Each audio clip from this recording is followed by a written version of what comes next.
Ei, queridos, mais um bate-papo aqui no canal Gratidão e Graça. Eu sou a Grazi. Oi, pessoal, eu sou o Guilherme, tudo bem? Se você é novo aqui, seja muito bem-vindo. Se você está sempre com a gente, você já faz parte dessa família. E nós queremos pedir que Deus abençoe a sua casa, abençoe a sua vida. E hoje a gente está bem animado porque a gente vai fazer uma temporada diferente. A gente vai começar a falar sobre relacionamento com Deus. Nós vamos ter alguns vídeos sobre isso. Então, se você conhece alguém que você ama, que você quer bem, compartilhe esse vídeo. Compartilha, porque quando a gente se relaciona com Deus, a nossa vida se modifica. A gente nunca mais se sente só, porque ainda quando a gente está só no mundo, né, longe de pessoas, de companhias que a gente pode ver, né, nossos amigos, nossa família, a gente sabe que tem a presença dele, e a presença dele nos supre, a presença dele nos conforta, a presença dele nos torna pessoas diferentes, nos ensina, nos dá sabedoria.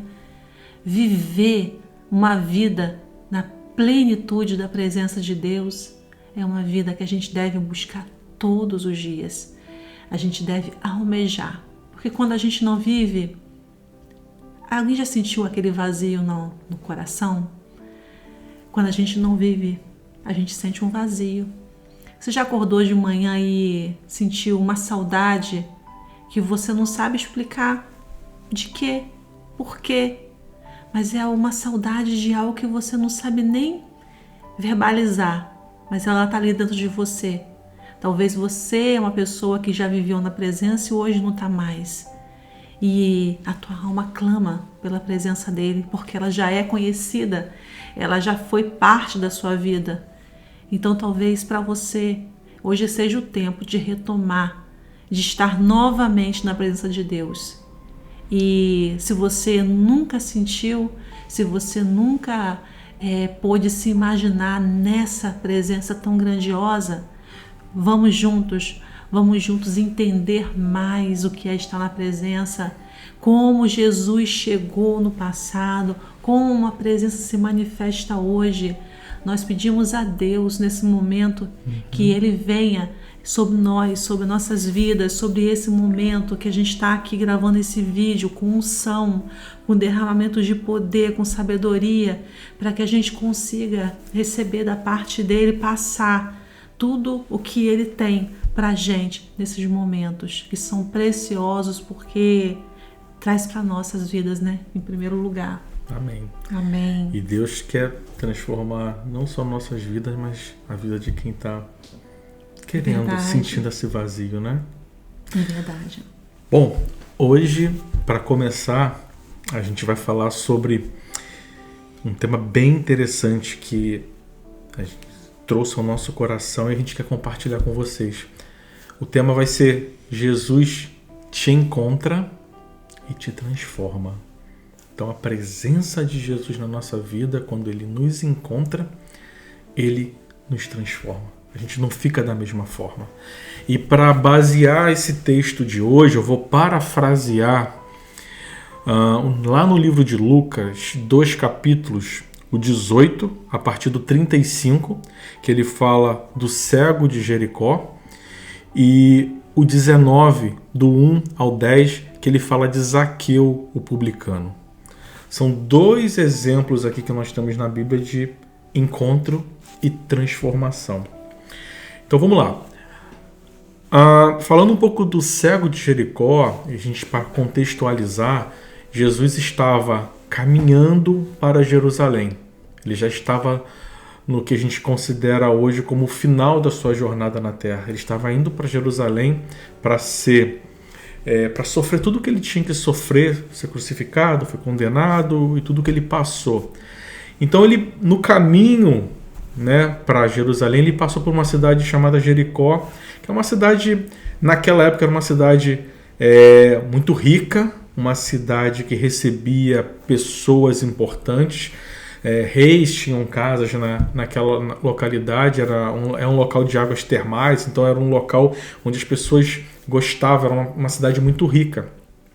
E quando ele começa a entrar naquela cidade, uma multidão, porque naquela época o nome de Jesus já era muito falado, uma multidão começou a seguir Jesus ali. E quando ele entrava ali naquela cidade, um cego chamado Bartimeu ouviu uma multidão passando e perguntou: o que está acontecendo? E alguém falou para ele: é Jesus que tá chegando. Então aquele cego, o que ele fez? Começou a clamar a Jesus, porque ele sabia que Jesus podia curá-lo. Então aquele cego começou: Jesus, filho de Davi, tenha compaixão de mim. Jesus, filho de Davi, tenha compaixão de mim. E a multidão passava. E é interessante aqui que a multidão fazia o quê? Fica quieto. Você está atrapalhando o mestre, fica quieto. Estava repreendendo aquele homem ali. E ele não desistiu, ele continuou: Jesus, filho de Davi, Jesus, filho de Davi. Até que Jesus ouviu, parou e mandou chamá-lo. O que queres que eu te faça? E aí aquele cego disse: Senhor, que eu veja. E Jesus falou assim: segundo a tua fé, você foi curado. E ele começou a enxergar ali. Então, a primeira maravilha ali naquele momento ali, a multidão testemunhou tudo aquilo ali, aquele cego foi transformado e ele recebeu a visão. Jesus te encontrou e transformou a vida dele. E a mudança aqui, a transformação aqui, a gente vai falar um pouco mais sobre isso, não é simplesmente o fato dele ver, mas é dele naquele momento ali foi aberto os olhos carnais, mas principalmente os olhos espirituais. Ele viu quem era Jesus, o que ele podia fazer, que verdadeiramente Jesus era o Filho de Deus ali na Terra encarnado. E sabe o que eu acho lindo nessa parte? É que Jesus sabia qual era a necessidade dele. Como que Jesus gostava de se relacionar, de ouvir. Ele quis ouvir. Que queres que eu te faça? E ainda hoje isso é para nossa vida, né? A gente, Jesus sabe o que a gente está passando. Deus sabe tudo o que você precisa, mas a gente tem que pedir. A gente tem que verbalizar.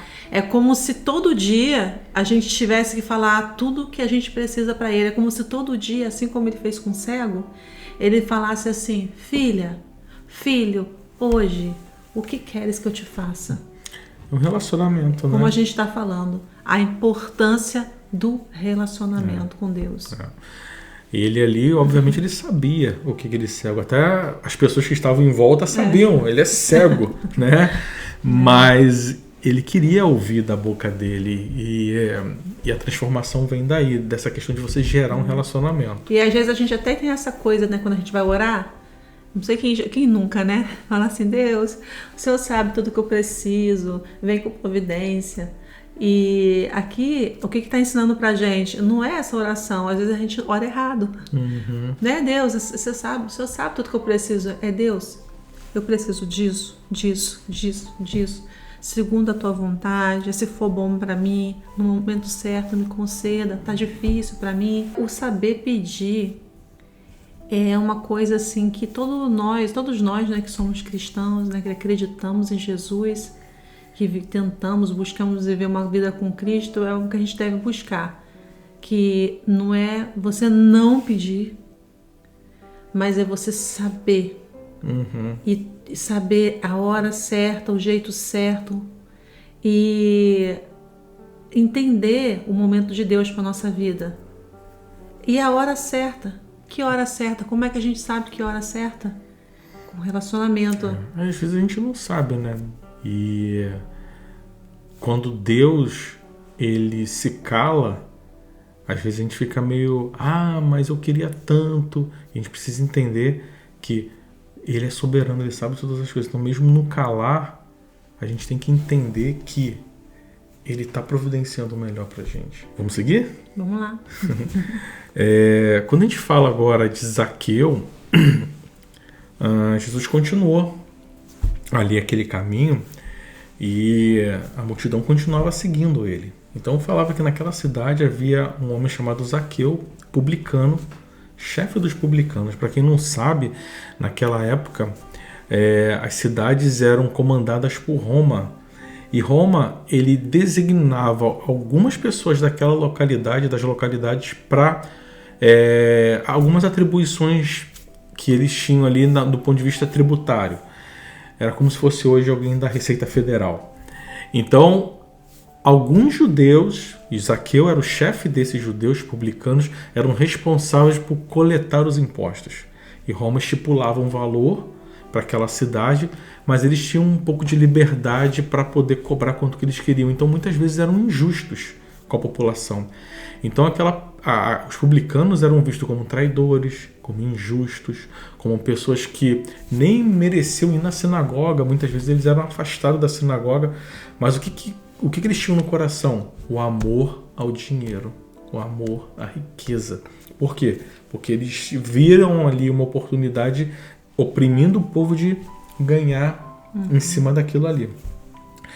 E Zaqueu era rejeitado pelos judeus.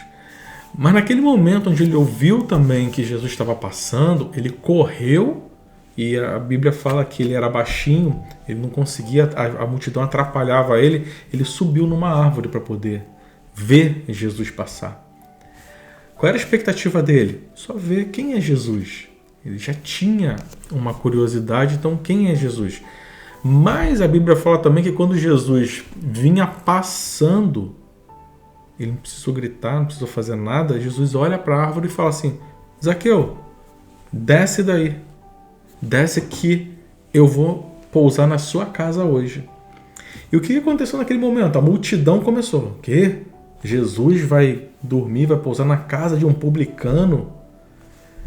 E isso acontece muito hoje também, né? Da gente ver que a multidão às vezes atrapalha a gente nesse relacionamento com Deus. Mas Zaqueu obedeceu, desceu, e ele recebeu a salvação. Porque Jesus, quando entra na nossa casa, ele nos encontra, ele nos transforma. Então, aqui eu quero destacar 2 pontos. O primeiro, da obediência de Zaqueu.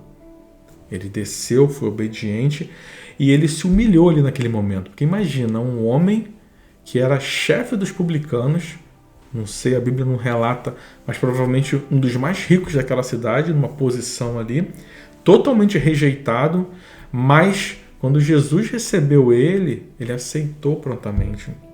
E recebeu o evangelho ali e viu que, assim como aquele homem que era cego de natureza e viu a verdade, os olhos também espirituais de Zaqueu também se abriu. Tanto é que ele fala no final: Senhor, eu vou pegar metade do que eu tenho e vou doar para os pobres. E o que eu fiz de errado contra qualquer um aqui, eu vou restituir 4 vezes mais. O que a Bíblia está falando? O que Zaqueu está falando ali naquele momento? Ele foi salvo porque ele fez isso? Não, é o contrário. Ele recebeu a salvação, porque a salvação é pela graça. E como ele não tinha mais o amor ao dinheiro, o que ele fez? Isso aqui não é mais importante para mim. Isso aqui não é mais a minha prioridade. A minha prioridade é seguir esse homem aqui, é seguir o que Jesus está falando aqui. E o que ele fez? Aí a gente começa a ver o fruto, né? Qual foi o fruto? Eu não tenho mais amor a isso. Porque a Bíblia fala também que a gente não pode servir a 2 senhores, né? Ao dinheiro e a Deus, enfim. Mas Zaqueu resolveu seguir. E outro ponto que eu quero destacar é: ele não se importou com o que a multidão estava falando, ou o que a multidão pensava dele. Ele, naquele momento de encontro ali com Jesus, ele simplesmente desceu, abriu a casa dele e ofereceu tudo que ele tinha para Jesus. E uma coisa que eu quero falar para quem está ouvindo esse vídeo, quem está nos vendo, é: muitas vezes a multidão atrapalha a gente, né? Trazendo isso um pouco para o nosso dia, e eu acho que a gente também se coloca nisso, porque a gente tem que estar sempre alerta a isso. Muitas vezes deixamos de fazer ou de receber Jesus na nossa vida preocupado com o que um amigo da escola vai pensar, o que alguém no trabalho vai achar, o que um amigo, o que um parente vai pensar da gente, e a gente prioriza essas coisas, deixa isso atrapalhar a gente. E a multidão, como existia naquela época, ela sempre vai existir. As pessoas que vão falar coisas contrárias, as pessoas que vão até chegar para quem está querendo receber Jesus e dizer: você não tem jeito não. Vai, rotula, né? Você é um cara com a vida errada, você é uma pessoa que faz coisas que desagradam a Deus. Que negócio é esse? Isso aí não vai durar não. Rotulam. Mas Jesus deixa exemplo aqui pra gente, dizendo que ele não veio para os sãos, ele veio para quem precisa, para os doentes. Né? Quantas pessoas tinham nessa cidade aqui? A Bíblia fala de uma multidão cercando, mas a Bíblia relata 2 pessoas que receberam Jesus naquele dia. Um pobre, miserável, mendigo, que recebeu a cura e principalmente recebeu Jesus no coração, e uma outra ponta completamente diferente, que é um homem rico, mas que da mesma forma precisava de Jesus. E aí eu pego aquele gancho que você falou no começo. Não importa se somos pobres, se somos ricos, qual é a nossa condição social, sem Jesus a gente tem um vazio dentro da gente. Então isso que você falou no começo, que muitas vezes a gente vê pessoas rindo, brincando no meio social, tira foto, coloca nas redes sociais, e a gente quer falar com quem sente aquele vazio no coração, porque muitas vezes as pessoas que colocam fotos, as pessoas que se mostram até para as outras como pessoas felizes, alegres, a gente sabe que sente um vazio lá dentro, que ela mesma não sabe explicar, porque sabe quando você se sente na pobreza vivendo a abundância? Você tem tudo, eu tenho tudo, não me falta comida, eu tenho saúde, eu tenho uma vida relativamente boa, mas eu não sou completo. E isso é o quê? É a falta de Jesus na nossa vida. Né? O nosso coração, ele se sente vazio, a nossa alma se sente vazia, porque a gente precisa o quê? Sentir a presença dele. E a presença dele traz alegria. A gente já falou sobre alegria também. Né? A gente já falou sobre alegria também. A presença dele traz alegria. A Bíblia fala, a alegria do Senhor é a nossa força. Então, da onde vem a nossa força para continuar? Dele. Então, a gente precisa refletir e entender que não podemos rotular as pessoas, não devemos basear nossa vida espiritual no que as outras pessoas acham ou deixam de achar. A Bíblia está cheia de exemplos de pessoas improváveis que Jesus transformou a vida delas. Então, que Jesus possa hoje transformar a vida dessas pessoas que estão ouvindo esse vídeo, que precisam receber isso, né? É verdade. Que Deus abençoe a sua casa, que Deus abençoe a sua vida, e vamos nos programar aí para a gente fazer mais conteúdo de relacionamento com Deus, porque a gente acredita que nós estamos vivendo nesse tempo de relacionamento profundo, relacionamento íntimo, e a gente tem que buscar isso. A gente tem que buscar da fonte que está jorrando e que Deus está nos convidando para participar dessa fonte. Amém. Um grande abraço. Amém. Até a próxima, pessoal.